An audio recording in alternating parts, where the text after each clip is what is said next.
Already first வீடியோல அதுல இருக்கக்கூடிய பெனிஃபிட்ஸ் என்னென்ன, அதை யாரெல்லாம் சாப்பிடலாம்னு பார்த்தாச்சு. இப்ப இந்த பதிவுல இதை யாரெல்லாம் சாப்பிடக்கூடாது மற்றும் சாப்பிடும் போது கவனிக்க வேண்டிய விஷயங்கள் என்னென்னு பார்க்கலாம். நல்லா சுத்தம் பண்ண சப்ஜா விதைகளை 2 ஸ்பூன் எடுத்து வெந்நில போட்டு அரை மணி நேரம் ஊற வச்சா சப்ஜா விதை நல்லா ஊறி பாக்குறதுக்கு ஜவ்வரிசி மாதிரி அழகா புசு புசுன்னு வந்துடும். நிறைய பேர் இத சாதாரண தண்ணியில ஓவர் நைட்லயோ இல்ல யூஸ் பண்றதுக்கு 4 மணி நேரம் 6 மணி நேரத்துக்கு முன்னாடியும் ஊற போடுறாங்க. பட் அதை விட இந்த மாதிரி வெந்நில ஊற வைக்கிறப்பதான் அது ஊறுறதுக்கான டைமும் கம்மியாகும்.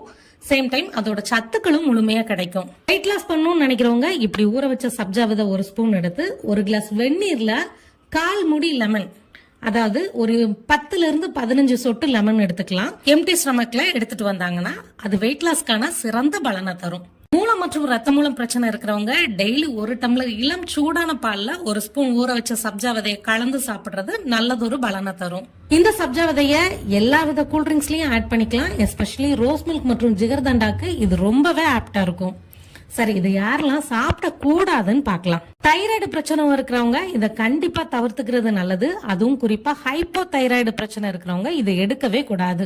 ஏதாவது ஆபரேஷன் பண்ண வேண்டிய சூழ்நிலை இருந்துச்சுன்னா அதுக்கு 1 மாசத்துக்கு முன்னாடியில இருந்தும் ஆபரேஷனுக்கு அப்புறம் ஒரு 3 மாதம் வரைக்கும் இதை தவிர்த்துக்கிறது நல்லது. ஆல்ரெடி இது கூலிங் ப்ராப்பர்ட்டிங்கிறதால சைனஸ் ப்ராப்ளம் இருக்கிறவங்களும் குளிர்காலம் மற்றும் மழைக்காலங்கள்ல எல்லாருமே தவிர்த்துக்கிறதும் நல்லது.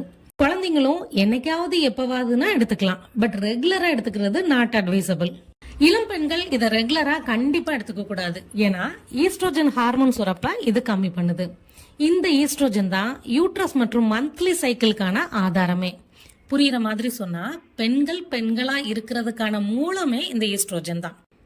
அது குறையிறப்ப முகத்துல முடி வளர்ச்சி, குரல் மாற்றம் மற்றும் ஆண் தன்மை முதலான ப்ராப்ளங்கள் எல்லாம் ஃபேஸ் பண்ற மாதிரி ஆயிரும். சோ என்னைக்காவது எப்பவாதுன்னா ஓகே, பட் ரெகுலரா பெண்கள் வெயிட் லாஸ்க்குனாலும் சரி இல்ல வேற எதுக்காக இருந்தாலும் சரி ரெகுலரா எடுத்துக்கிறது பரிந்துரை கிடையாது. கன்சீவா இருக்கிறவங்க இதை எடுத்துக்க கூடாது. அதுவும் குறிப்பா முதல் 4 மாதங்கள் கண்டிப்பா எடுக்க கூடாது. ஏன்னா இது ஈஸ்ட்ரோஜன் பற்றாக்குறையை ஏற்படுத்தும்னு பார்த்தோம். இந்த ஈஸ்ட்ரோஜன் தான் கருவுல இருக்கக்கூடிய குழந்தையோட வளர்ச்சிக்கான ஆதாரமே. சோ அவங்களும் இதை தவிர்த்துக்கிறது நல்லது. இந்த வீடியோ உங்களுக்கு பயனுள்ளதா இருந்திருக்கும் நான் நம்புறேன். இதே மாதிரி வேற ஒரு நல்ல பதிவுல நாளைக்கு நான் உங்களை சந்திக்கிறேன்.